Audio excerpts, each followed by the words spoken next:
Hi, I'm Bernie Shung. In the fall of 2014, I went on a month-long trip to Southeast Asia, where I had a spiritual epiphany after using my Reiki energy healing to comfort ill friends. After returning home from my trip, I went on a self-paced spiritual development adventure to evolve my life and business coaching into an intuitive practice.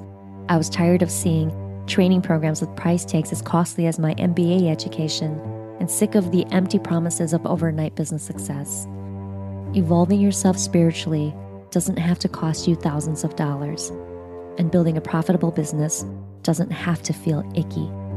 That's why I built an online school to share teachers and mentors whom I've personally worked with and can vouch for. And the best part, all the lessons are free. Step behind the veil with me, and welcome to The Brave Bear Show. All right, guys, welcome. So back in 2015, I stumbled upon an interview that my friend Natasha Senkovic was having with some brilliant marketing fella. And at the end of that episode, he talks about how he's fed up with the way the marketing world worked for him at the time, and he decided to give all his stuff away for free. So when I heard the word free, well, why wouldn't I pounce on that and go and check out his website? Well, little did I know that I was going to fall in love with his story. Not only did he give away all of his knowledge for free, and he continues to do it to this day, he also has captivated me with just how authentic and genuine and kind, and most importantly, just how prolific he is in terms of all of the content and all of the advice and all of the beautiful wisdom that he offers his clients, potential clients, his peers, and people like me who have become a loyal fan. So without further ado, I welcome George Kao. Thank you, Bernie. Wow, that was such an amazing intro. I really appreciate it. And I'll have to say, your love and support has been just huge for me throughout the last couple of years as I've continued to transition from that more mainstream and sort of icky marketing world into more authentic marketing. So thank you. You're It's welcome. an honor to be here on this show. Yeah. And thank you. And thank you for continuing to do what you do, because those who are in the Brave Bear community, they know that there are certain trends that I've seen happening in our online landscape. And I'm not just talking about the marketing world, but I'm talking about business in general and how we've shifted from that industrial age to now where we are on the connection economy, and everybody's fighting to be heard, and there's just so much noise, and there's something very peculiar about you and what you do, and I say that in a great way, where you still were mysterious enough for me to continue to go, okay, what is this guy doing? What is he all about? What is he offering? Why am I still here on his page? Why am I consuming everything? I'm not even kidding you, George, not only did I go to your website, but I got access to all your Google links. You start on one blog post and then it moves on to another blog post. And then all of a sudden you're looking at 50 links to free information, stuff you've charged thousands and thousands of dollars for over the years. And I'm not even kidding you. I don't think I've told you this before. I was so consumed in your stuff.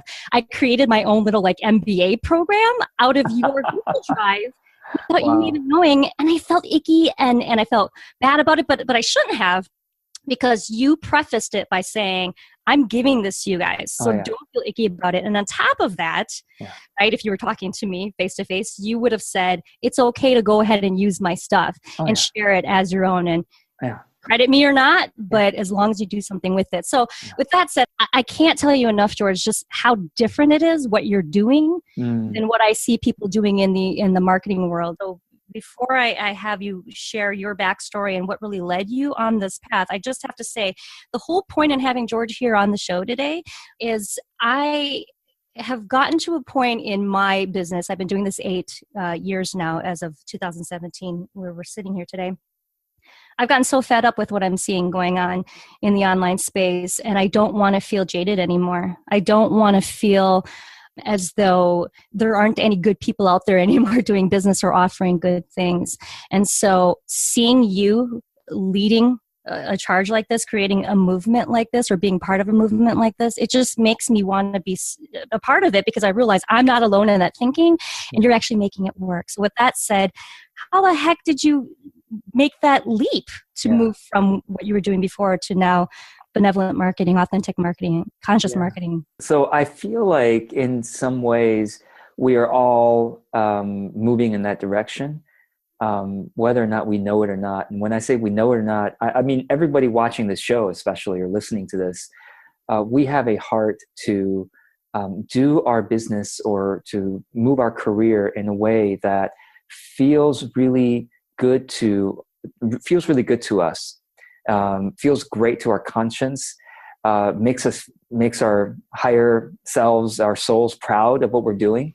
And if we're in our day-to-day actions not matching up to that, our consciousness is always saying, hey, it's time to make a shift. And so I think I spent the first couple years of my business really learning and doing a lot of the more conventional or scarcity based or icky marketing that's out there. So I know that marketing really well myself. And I think I had to go through that journey in order to be able to take such a stance, against darker marketing, you might say, Right. and bringing more love and light into business and marketing. And if I didn't go through that, I wouldn't understand it as well. A lot of spiritual practitioners, and you have seen it too, Bernie, I feel like are being taken by that kind of marketer and by that kind of business trainer or whatnot. And they think that they must do it that way or else their business won't succeed. And we'll talk more about that. Right. I mean, my transition basically was that over time, I saw myself sabotaging my efforts.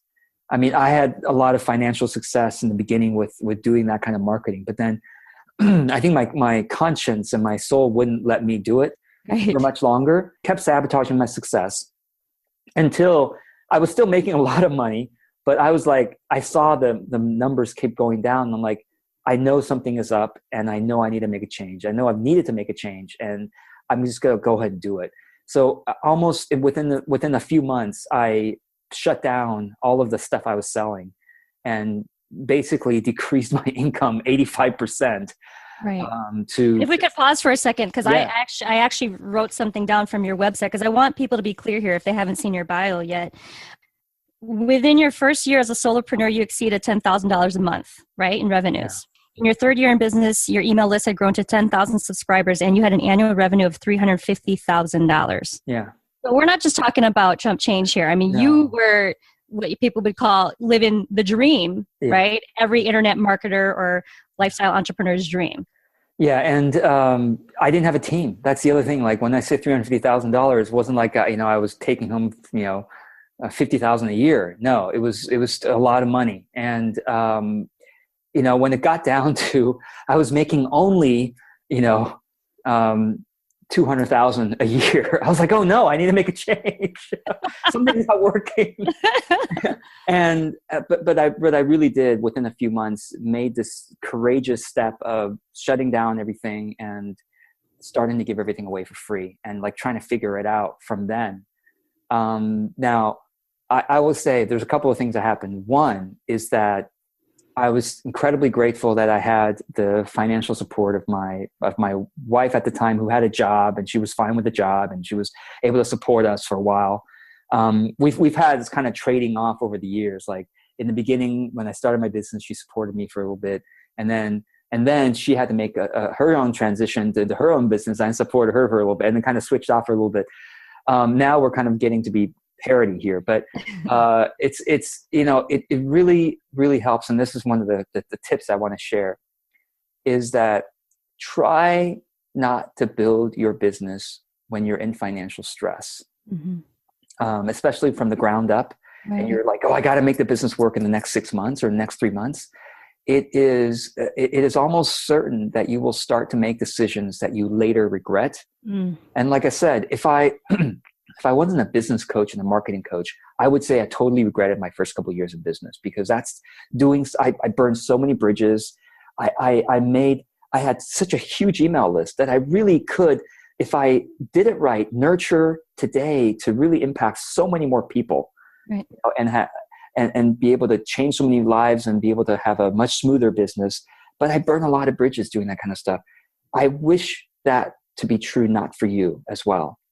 I wish for you to do it right from the beginning, so that you don't have to unlearn, and you don't have to repair a lot of stuff. So if you wouldn't mind digressing just for a quick, few seconds here, give me an example of what happened. Like, was there something specific that happened, and maybe it was something that reoccurred because of the kind of marketing you did, and how was it affecting relationships that you were having? Sure. So the people I was learning from, like the internet marketers, they, and some of you may experience it, they were selling programs that were like $19.97, and we're not talking $19.90. Right, $19.97 and thousands of dollars. Yes, pretty much $2,000 right. For programs where the student or the client received relatively little access to the coach or the guru. Basically, it was mostly group stuff, and it was mostly kind of information, which I now mostly give away for free, right? All the giveaway.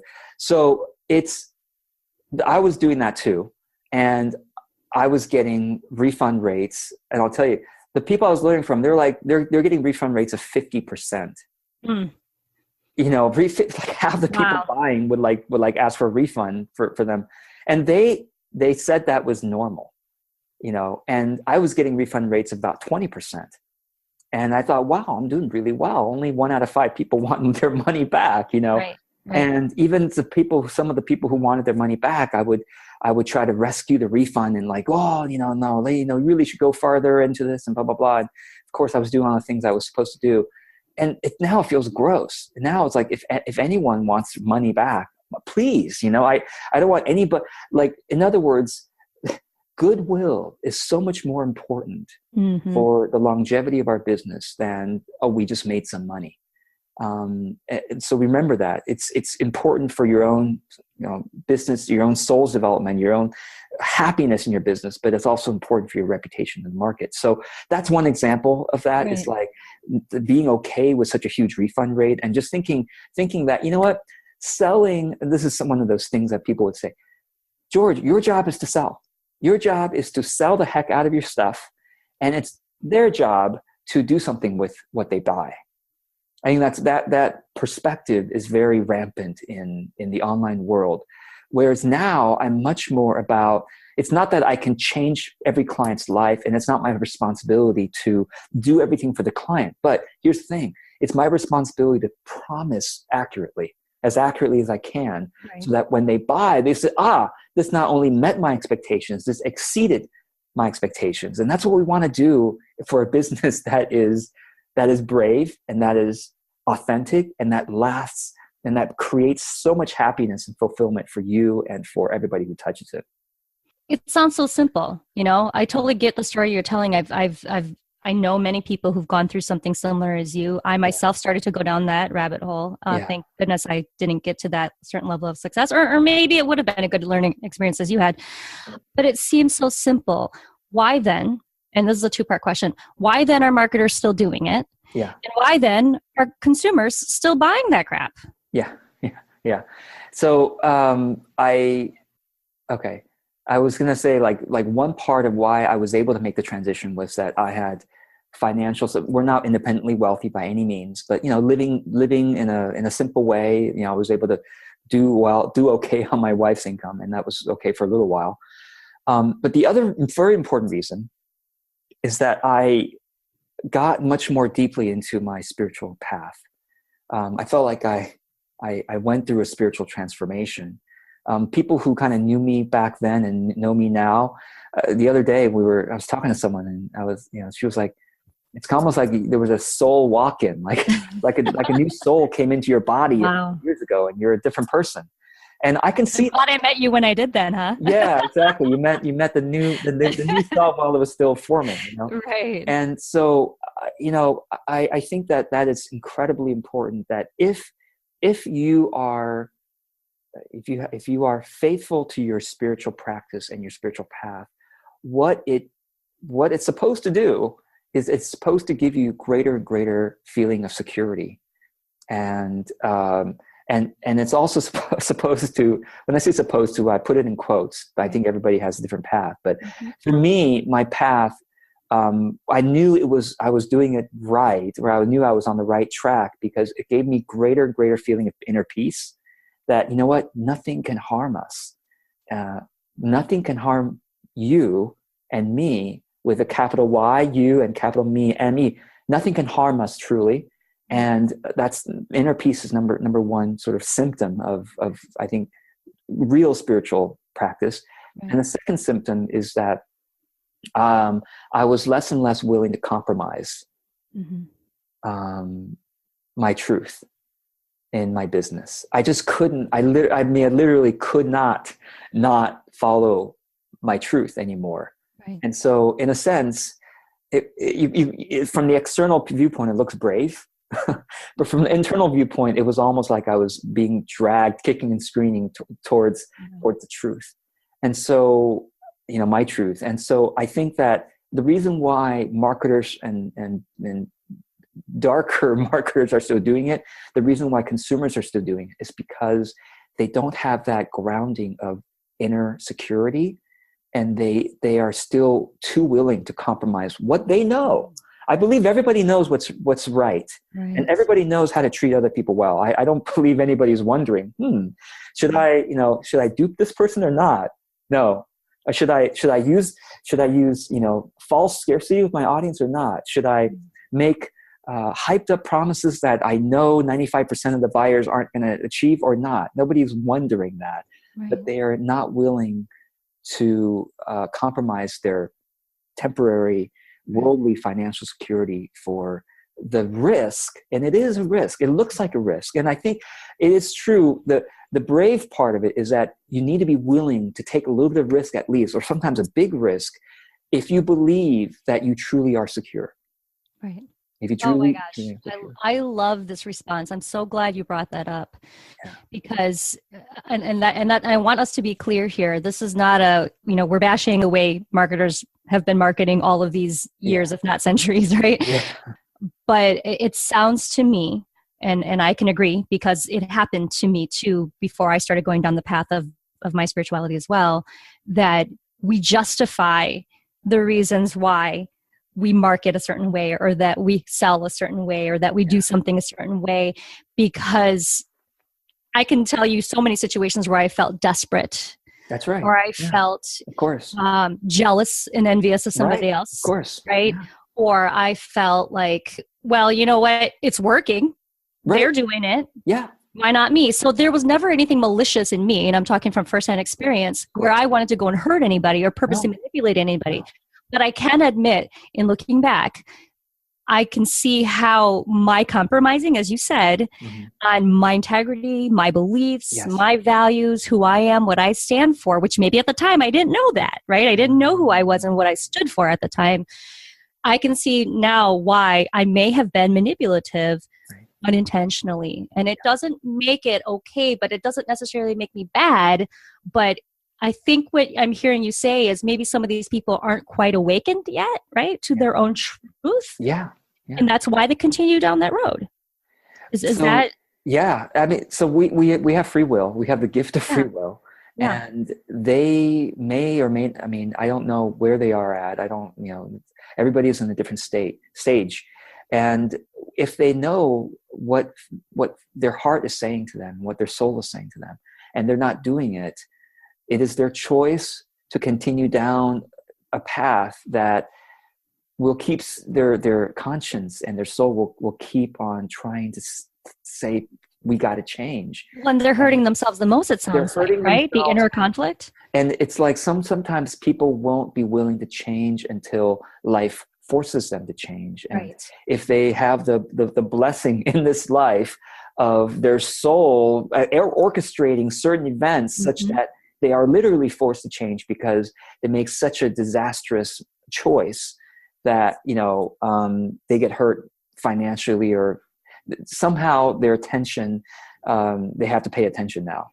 And sometimes that needs to happen. Otherwise, they're not going to change. They can keep going down the road because externally things look like it's successful.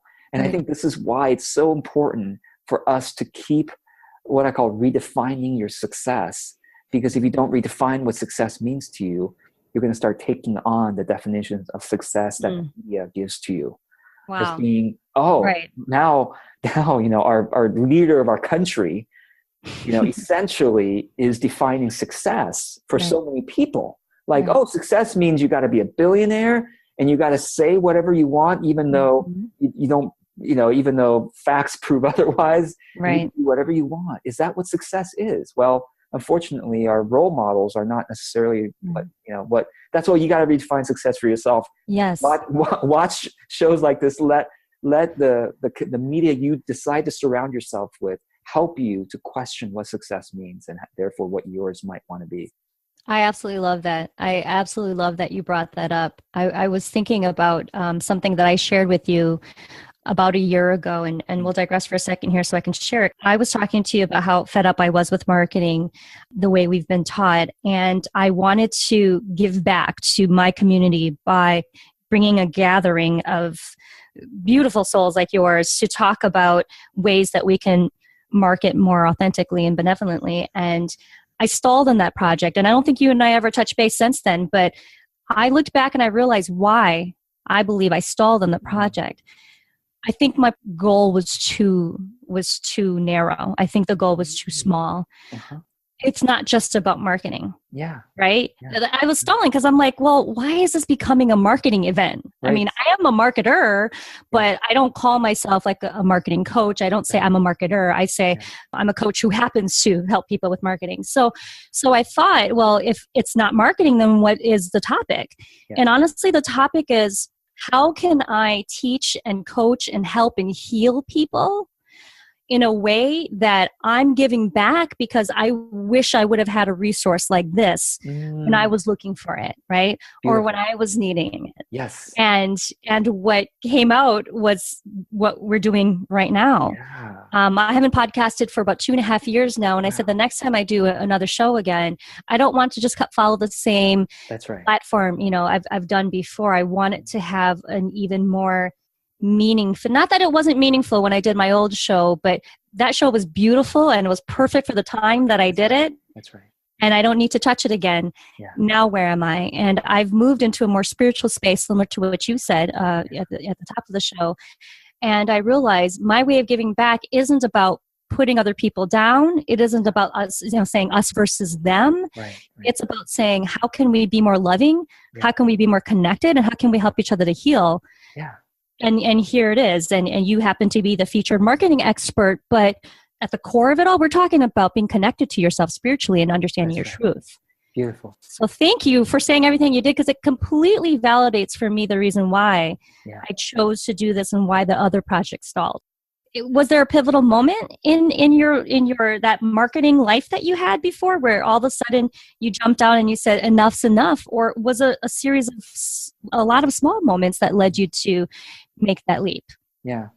I've been asked that question several times since then, and I keep thinking back, was there a pitiful probably more Maybe it was. pitiful moment. And Maybe it was. I gotta change. And I can't think of a dramatic overnight type of thing. Sometimes for people it is some kind of peak experience, but for me it was a wearing away at my conscience. That's what it was. It was a wearing away. It was kind of like a wearing away at my conscience, and also my soul's voice getting louder and louder and louder, to the point where I had to follow that voice of truth and of. Were there symptoms? I mean, were you getting sick? I mean, were physical things happening? Yeah, I was. Oh, you know what? Actually, my sleep was very choppy, and I was, and that's oftentimes an indicator that some change needs to happen in our lives, right. Or the inner peace is not quite there, or something, And so the sleep, ever since I made that change, has been a lot better. And also the relationships I was having with my peers didn't feel authentic. It always felt like they were in it for my audience, and honestly, I was in it for their audience. Mm-hmm. It was like, hey, you promote me, I promote you. Scratch your back, yep. Yeah, not like, how are you really doing? Like, Bernie, I really care about you. I really care about your livelihood. I care about how you're doing. It's not like somehow accessing. So, and if we have some kind of win-win in business, great. But it's more about like, how can we create true friendships? And that wasn't there. And that I just had to stop that. Yeah, so it was an over at, like, the intense period of change happened over a few months, but I felt like the wearing away was very gradual over 2 years. Right. Whew, I could talk to you forever, but I know we've got to wrap up this first half of the Yeah. conversation. Everybody, George is going to give us some freebies in our talk today. He's actually going to give us a mini session in just a bit. But before we wrap up, I've got to ask you this. In your about section, in the right sizing section, you talked about the American dream of a 7-figure income or lavish lifestyle is not mine. I dream of a world where every adult can do the work they love, be sustained financially, and have plenty of time to spend with loved ones and pursue other passions. I love this, by the way. These aren't just words that George has written on his page as marketing copy. George is living this. I see this through his actions in every single thing he does. I've been following George's lead for the past almost 2 years now. And this rings true. He epitomizes this. So, but let me ask you, I'm pretty sure this isn't what you wrote maybe, 8 years ago, 7 years ago. Yeah. I know it's a big question. How does one come up with, if I want to call it like a manifesto or a promise, something like this after the world you left behind? Yeah. I think the way I came up with it, and you know what, there was one question, I think there was one question that kept coming up for me that made me had to change, like, eventually. Well, the question was, what if I only had 1 year left? What if I only had 12 months left to give what I came here to give? Would I keep doing what I'm doing now, or would I do it differently? And when I honestly asked that question of myself, and I think those of us who know that we are eternal beings, let's not be afraid to ask that question. It's not a morbid question. It's not a fear-based question. It's a question of urgency. Right. It's a purpose-based question. It's a very visionary question, I think. And when I asked that, I said, no, I'm here to take a stand for people giving their all while they can. And so that made me start changing a lot. So the question about how do we write our manifesto, I think if you do really meditate and reflect and journal and talk with your coach or with your mentor, with your friends about that question of if I had 1 year left, what would I teach? What would I do? What should the world be like if I could give it all, and if everybody could give it all? What would the world be like? What does my industry look like? What does my line of work look like if I could give it all, and all of us who are in this line of work could give it all? What should it look like? What would the higher vision of this look like? I think those are great questions to reflect on for a manifesto. Well, leaving a legacy, basically. Yes. Right? Whatever the person's legacy is, everybody who's listening here, whatever your legacy is, you don't have to be a marketer. You don't have to be a coach. You can be a person in your life, whatever job you want, whatever craft you have. But if you want to leave this world feeling like you've left some kind of contribution, right? You made it a better place when you leave it than when you entered it.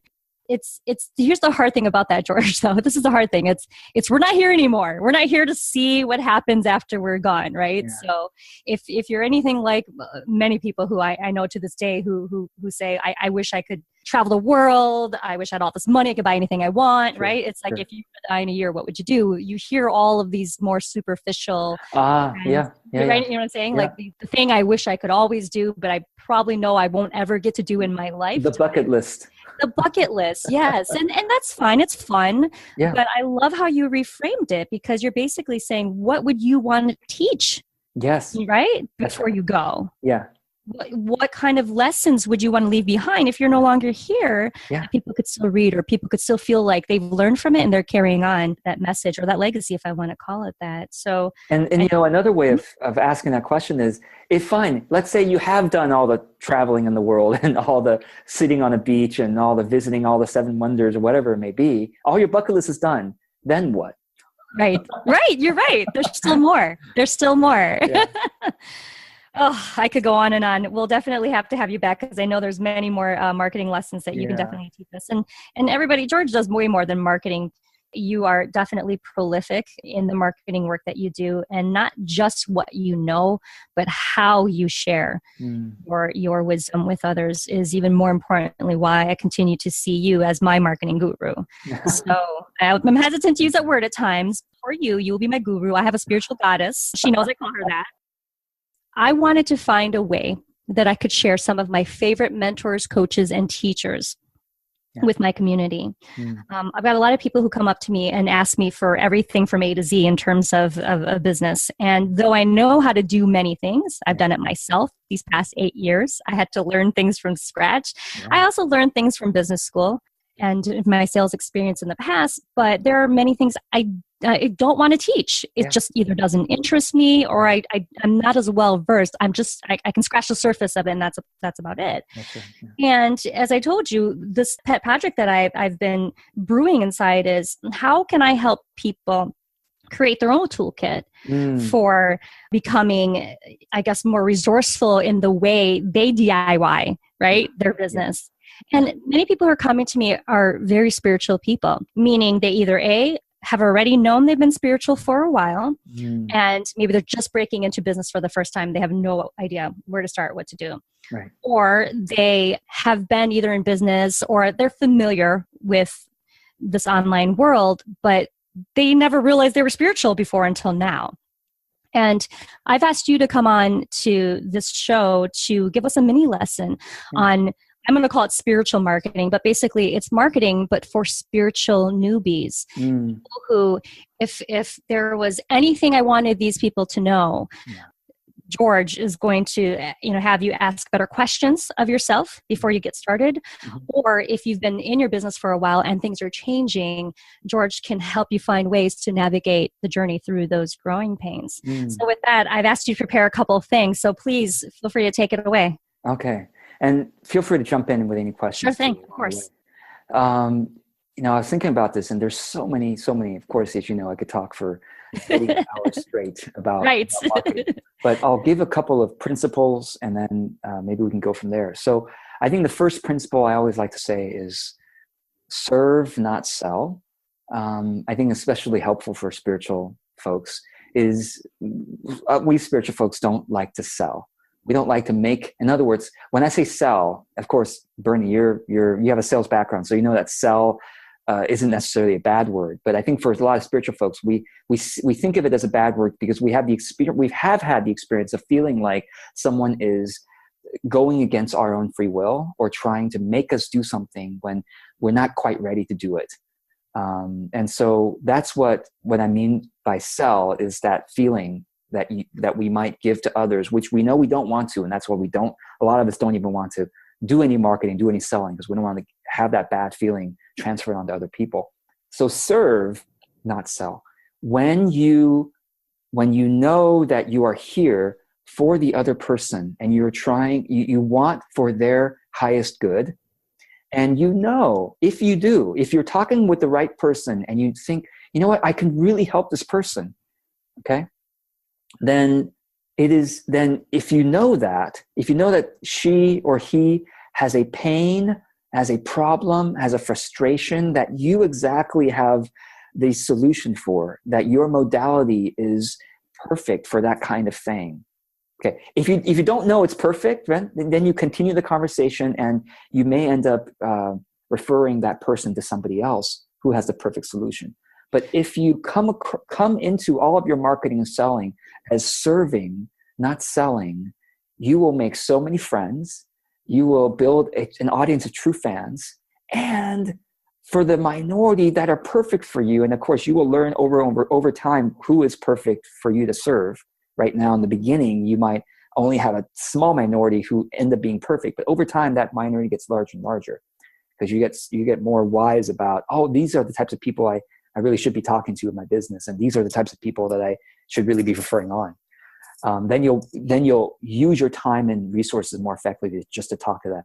So when I say serve, not sell, I mean, that's true whether you are doing a one-to-one conversation with a prospective client or whether you are writing copy for your website. Instead of trying to twist their arm and making huge promises about, they're going to change their life in this and that way, when you're serving, you say, what I understand that you're going through is you're going through this and this. If that's true, then what I'd love to present you with is this particular way of solving that problem, which I've seen is helpful for people who are going through what you're going through. You see, in this kind of conversation and in this kind of copy is so much more just honest to say, hey, I know what you're going through. And by the way, if you don't know what they're going through, that's part of your work. Right. Over time, what part of our marketing work, a lot of people think marketing is about writing or talking. Right. Marketing actually, in my opinion, is probably more than 50% about listening. Right. And if you realize that, it's like, am I listening in my marketing, or am I just trying to say the right words and say them with such force that it forces people to do things? Oh, if I listen and of course asking questions as well. You ask them questions. You engage with people on social media or talk with people in real life or over the phone or whatever, and you ask them questions to figure out what is it that they're struggling with, and does it happen to match with something you love to serve them with? If it does, you have more about that. You ask the questions in more of that vein, and so that all helps either whether you're talking with one person or you're writing copy. Right. And so let me just yeah. Oh, sure. I'm sorry. I was just going to say, I want to add one more thing, because I think it's relevant too. I get this quite a bit. I get people who say to me, I have this thing to do, or I have this thing I want to say, and I know I'm really good at it, but I'm afraid to say it because what if I fail them? What if I don't do well? Right? What if I don't perform well? And I'm pretty much hearing them say they're anxious about the performance. They're anxious about their own critic. Yes. Telling them that they're not being perfect. That's right. And what I love about Serve Not Sell is a reminder to me, if I'm going through that experience, to say, it's not about me. Yeah. It's not about whether I am successful at this transaction right now. Right. It's about whether I am delivering the news to this person, right? If I'm giving a speech, if I'm writing a book, if I'm doing a one-on-one consultation, am I delivering to them what they need to know, what decision they need to make next based on trying to solve this problem together? And like you said, if not, then refer them to somebody else. Or, I mean, obviously at that point, if you're not the one for them, then you're not the one for them. But I love Serve Not Sell. It's easy to remember. It's not about me. That's right. It's about helping that person get what they need in that interaction. Beautiful. Beautifully said. And for the people who say, if I talk about what I want to say, like what I really want to do, and I don't perform, it simply means, in my opinion, that you need to practice more, so that you get more and more confident that what you're saying on your website matches the actual experience of. So for example, my website where I sell my coaching services, a lot of people don't know this, but probably 80% of that website is actually what my clients told me that I do for them. I believe it, because I remember you asking a few of us to tell you in our own words. Yeah, I've asked you, and I've asked pretty much all my clients when I was writing my sales page. I said, "Hey, tell me what I do for you." Now, I want it in your own words. Of course, I could say it in my own words, but I want you to tell me. And basically, so much of it was like, well, okay, I agree with that. That I went ahead and copied and pasted and put it on my sales page. It was just basically what I do for people in their own words. And so, but it takes time to get there. Like in the beginning, when you're a newbie, what you do is you first need to get some experience doing the modality that you practice or doing the work that you do. And as you do that work, and as you have more conversations with people about doing your work, you're going to start getting a better clarity about what kind of language do they want to hear from you. Yes. That they like. You can say 10 things about what you do, but maybe thing number 3 that you say, or thing number 7 that you say, gets them lighting up and go, oh yeah, that's what I need. That's what I want. Pay attention. Like I said, marketing is more than 50% listening. And so pay attention to what's lighting people up about what you do, and use that language in your copy, and make sure you are practicing delivering on that stuff. And if you find yourself delivering on something different, talk about that instead. I love it. So serve, not sell, number 1. And if you are still not confident, practice more. That's right. I love that. Yeah. What's next? So I thought about also one of the questions that, we were talking about over emails. Well, what if I'm being sold these marketing ideas that I felt like, it's working for those people. Like, why not just use their 6-figure formula Right. to do my business? And I will tell you, after having had thousands of students in my programs and hundreds of clients, that if a marketing formula doesn't feel right for you, you will try to fit yourself in that marketing formula, and you will find yourself stumbling and not letting it. I'll tell you, 95% of the people who buy those kinds of marketing programs, in my experience, because I've talked to my peers, fail at it. And it fail at it because those marketing programs were really made for people like them, the seller himself or herself, right. and not necessarily made for the people that are being sold. And so to be clear, make $7 million in 1 month, right? Right? It's a very tiny percentage of people who actually are going to go through the process and actually succeed at it. Yeah, tiny percentage. Like, the chances are, if you have to realize that, very good chance that if you buy something like that, use it, it's not going to work for you. And, I'm not going to say it's not going to work for you, period. You may want to try it yourself. But if you have been finding that kind of stuff probably won't work for you, you need to start doing marketing from a listening perspective. Another phrase I'll give you is align, not persuade. Okay. So what I mean by that is, if you spend your marketing time understanding who is being drawn to you, who is aligning with you, then you'll spend very little time persuading. Here's the thing: marketing, when it's done right, is easy. It's not supposed to feel like you're pushing. Bernie, I didn't push you to get interested in my content. I stalked you. I mean, it was. I felt guilty by the time I reached out to you. The relationship was easy. It wasn't. It was because I was being myself. You were being yourself, and there was alignment there. So if you talk with enough people, you'll start to see whom you align with, and you don't have to persuade anymore. You don't have to persuade anymore. And so, one more thing I'll say here is, the other thing about aligning is, okay, there's certain people you're going to align with, and you need to talk with enough people to find that out. But there's also certain methods of engaging with audiences that you'll align with, and you may have to try different methods to see what that is, instead of having to push. So, for example, some of us love Facebook. Some of us just love spending. I hate it. Exactly. I'm being honest, I hate it. And so if you feel like someone is saying, oh, you got to use Facebook, but you don't love it, don't use it. But if someone's saying you got to use Facebook, and you say, yeah, I agree, then use it and find yourself aligning with it. If someone says you've got to do webinars and you hate speaking, then don't do it for now. And there's tons of marketing methods that you can do. If you like to write.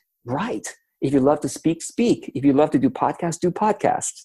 If you love to take photography and put them on, different photo websites and social media with, your quotes or whatever it may be. So align with the methods that work for you and disregard the rest. Don't feel like you have to do the 2017, you have to do this. No, you don't. And I still don't have an Instagram. Somebody have an account, but I don't do it just because it's not, I don't love sharing my photos. I'm a very private person that way. And so I don't do Instagram, but I actually quite enjoy certain things about Facebook. So I do that.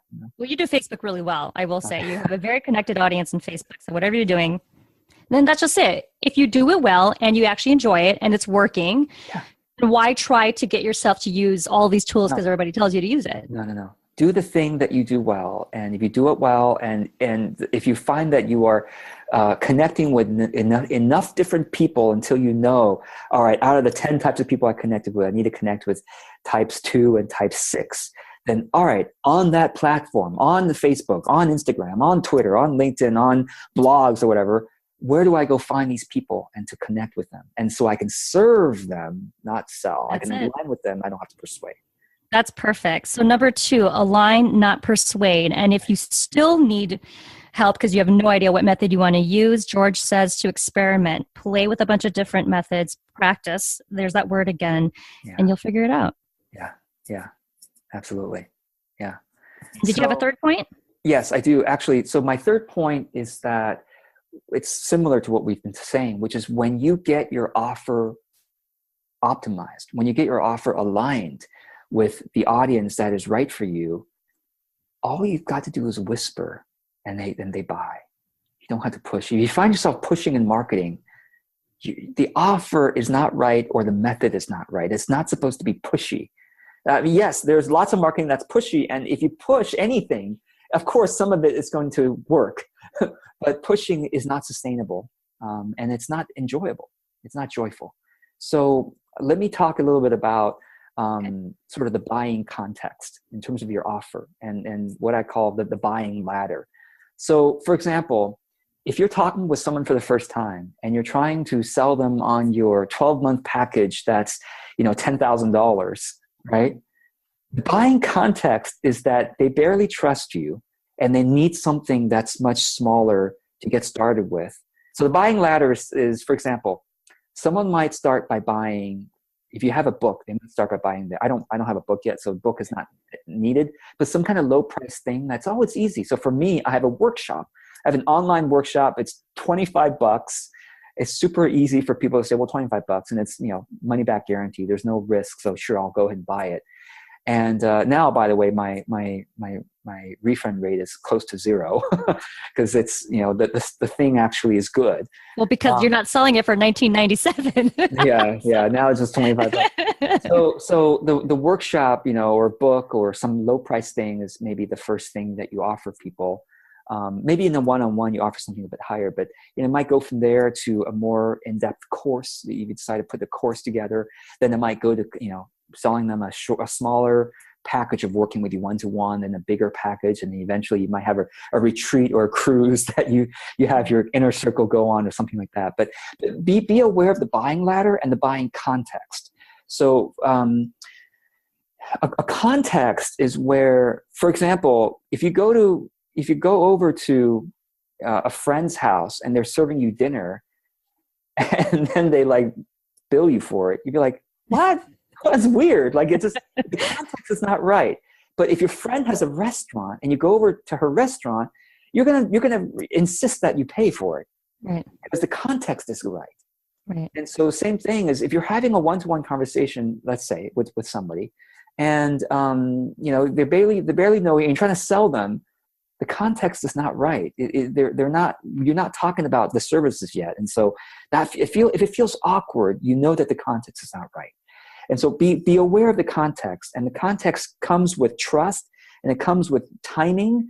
So, for example, if you were the person watching this right now, if you were giving a talk, if you announced a talk that you were giving at a local community center or the library or something, and people came to your talk and it's free, and then after the talk, the end of the talk, the context is right that you can then mention, if you want to go deeper with me, I've got my book, or I've got this workshop, or I've got this, you can just come to me and we'll talk about how to work with you one-to-one. The context is right. So just be aware of the context and how you can create the context of trust, and where you are able to share your expertise rather than doing things that are kind of awkward. I feel a lot of people do things that are awkward in their marketing, which is why it doesn't work. And also on your website, think about the context as people come to you. In the very beginning of your website, you say, buy my expensive package, or are you easing them into a context that is more appropriate for selling your thing? And so when people come to my website, another one of those things that is a little bit of a pet peeve of mine is people try to get you to give you their email address right away, right? Sometimes it's pop-ups, all that kind of stuff. And to me, information is so abundant on the web now that the context is a little bit awkward when you go to someone's website trying to find information and they force you to give you their email address. And so when someone comes to my website, I want them to go right into my video or my article. That's what I want them to do. Because that's what they're there for. That's the context. Is they're trying to find something to help them. And once they've gotten helped, then I give them the context of, if you want it to be convenient for you to get my articles and my videos, here's a convenient way. You can subscribe from email newsletter, or you can just keep getting my stuff for free just on social media. But subscribe, great. And once they subscribe, then they're in the context of, well, gosh, I wonder if George is offering something that can help me. And so you see the context is so important, and the buying ladder and easing them into it so that it's never awkward. It's always out of service, and you are trying to serve them, because out of the 1,000 people who come to my website, maybe, 900 of them will never buy. I don't know. But I want to serve those 900 regardless, because Right. remember, we're talking about legacy here. So serve everybody, but out of the 100, out of the 10% or 20% or whatever it may be, who eventually are going to buy from you, give them the right context over time so that it feels right. Yeah. Quick story, and then we'll wrap up that point. You actually inspired me, and I don't think I told you this. There's a lot of things I haven't told you. But that's why I'm so glad we're talking today, because you inspired me in so many ways. I used to have an opt-in. It was a free, and I'm doing air quotes for anybody who's going to listen on audio. I had a free ebook that somebody could download, but I had to ask them for their email address at the Yes. time, right? And I had that in there for, I want to say, probably a good year and a half. After I learned about you and I noticed that you weren't doing that. Yeah. And I kind of looked around too. I was kind of peeping at your stuff and just looking around what other people were doing as well. And this was around the time I wanted to exit the way I had been taught about internet marketing. That's right. Yeah. And the way I wanted to market authentically. And I was like, no more opt-in. Wow. No more opt-ins. So I got rid of the opt-in button and I exchanged it with just a click here to download the book immediately. That's right. Yeah. No catch. Yeah. And I kid you not, because I can see that the clicks to see where they're coming from. People are downloading the book and they're still coming and opting in for my newsletter, because apparently they found value from the book that they're like, I want in. That's It's right. not because you forced me. I want in because you wrote this book and because of the other stuff I consumed. That's right. I want more. Oh, and you know what? Those people who are opting in now are much truer in the relationship with you that you can have with them than people that you had forced to join. So I have to say, when you practice the kinds of things I'm talking about, you might not see results in 1 month because, of course, if you take away the pop-up opt-in, if you take away the big above the fold, big thing when they first land there, they don't even know you and you're asking them to marry you or something. Right? I mean, yes, you'll get more people opting in just because they're kind of annoyed by it and they just kind of want to get it out of the way, or they're like salivating and they want your freebie and they do. But that relationship is not, I don't think it starts it from a very authentic place. And yes, you'll get more opt-ins in the short term, but I will tell you, I remember I got 10,000 subscribers in my first year. So it's not like I don't know how to do that. But guess what, Bernie? I don't know if I mentioned this to you. I think I did. 2 years ago, I unsubscribed 95% of my email list. Wow. And I haven't looked back because the people that I kept were the people who had been opening and clicking my emails for the past 6 to 12 months. Yeah. Guess what? My open rate, your engagement skyrocket, way higher than the industry average. Each email newsletter that I send out gets 30 to 45% open rate and 4 to 9% click rate. Which, that's great. For those of you who don't know, that's like many times the industry average. So basically, and the people who are opting in now, they almost never opt out because they actually want the things and the relationship I can build with them is true.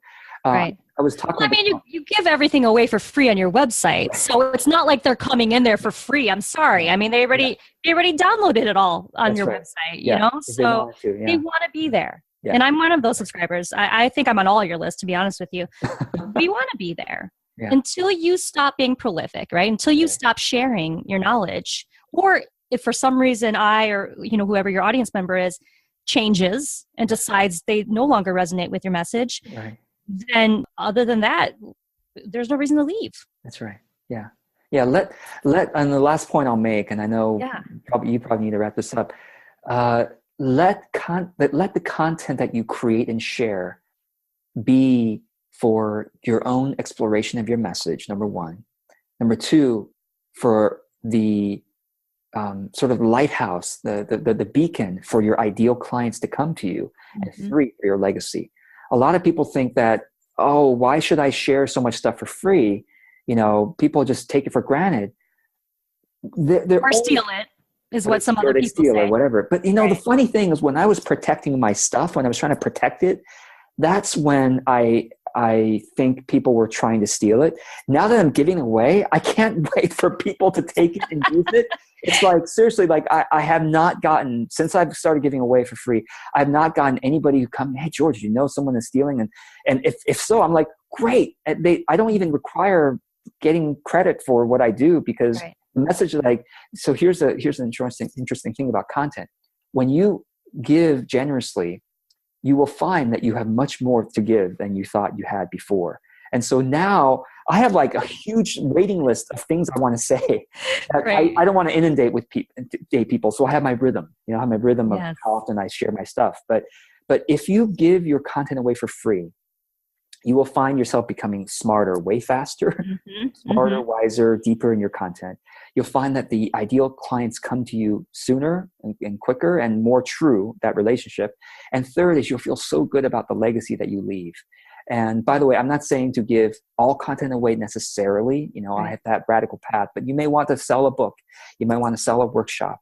But give away most of your content. And I think I promise you in the long term, you will be very happy that you did so.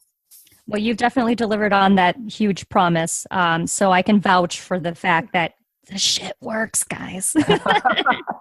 Okay, so to reiterate, I think I might have missed the third point, so you can remind me here. But number 1, serve, not sell. 2, align, not persuade. And 3, what do we call it? 3, I would say be conscious of the buying context.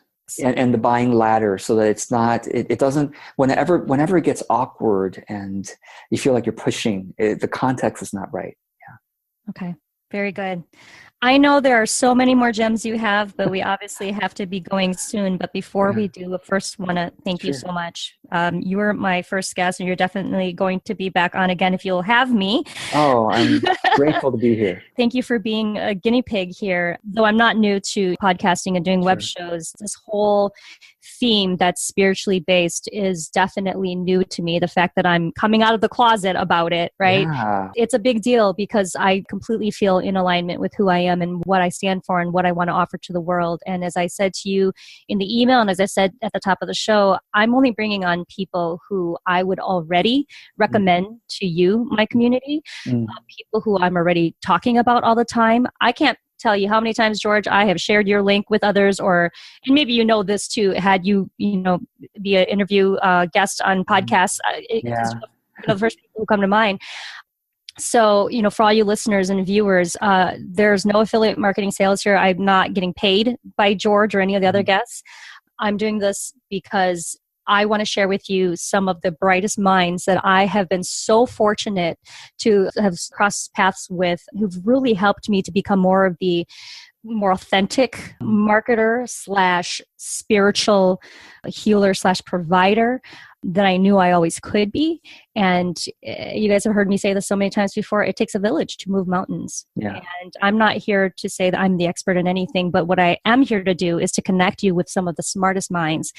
And with that, George, we definitely have to find out where to find your work, what you're working on, and what you think would actually be a good place to start if somebody from the Brave Bear community really wanted to start working with you or start consuming your stuff.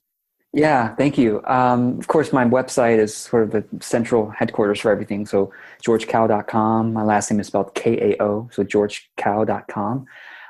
I thought about 2 specific links that you could include in the notes of this show.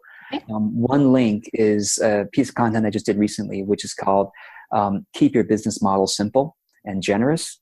And I'll send that to you, Bernie, for inclusion. It's just a blog post that people can read and kind of learn how to structure their own model to be simple and generous. And the second link is my module about content creation and sharing. How do you figure out what format to share? How do you create excellent content? How do you share it widely? That kind of thing. So I'll include that. And those are all free, no opt-ins. The other thing I want to encourage people to look at is once you're on my site, if you want to get my regular articles for free, I've got an email newsletter there that you can opt in for just out of convenience. That's one of the radical sort of frame shifts that I made, was that instead of, as mentioned, forcing people to opt in, I let the email opt-in be something that is a service for people. It's literally a service, because everything they can get from me, articles are all on social media. So if you want to follow me, they're great. But it's more convenient to get it once a month. I have a once a month option, or once a week, just my latest stuff just delivered in your inbox once a week or once a month. So, and hello, George is doing all the work for you guys. So why not opt in? Don't do what I did at the beginning, where I went and searching, like I said, all of your articles, all of your Google Drive files. And then later on, I finally find your newsletter. And I'm like, oh, well, I could have just done this. Right. But it's okay. It's okay. Yeah. I think I was consuming it because I was impatient. I couldn't wait for it. That's just it. I just want to tell you right now, I couldn't wait to consume your stuff. I didn't want you to send it to me when you were ready to send it to me. Right. I wanted to go out there and grab it when I wanted it. And so that's part of the reason why I'm so flabbergasted and excited that you give away your stuff for free, because I really seriously was able to improve my marketing skills from just that alone. And on top of that, we did work together in masterminding as well as your workshop that you recently did. But even had I not done those things, I still have learned so much from you about being an authentic business person and being an authentic marketer. So I can't thank you enough. And I hope all you Brave Bears really check out George. He's completely changed my life over the course of the last 2 years. And I know he'll do the same for you. So with that, we have to say goodbye. Yeah, this was so great. I'm so grateful for this opportunity. And I'll tell you, I'm going to be sharing this, of course, and I'm going to be watching the other episodes myself, or at least listening to it. So I'm looking forward to it. Wonderful. Well, thank you again. And thanks everybody for coming. I will see you next time. Thank you for joining us for this episode of The Brave Bear Show.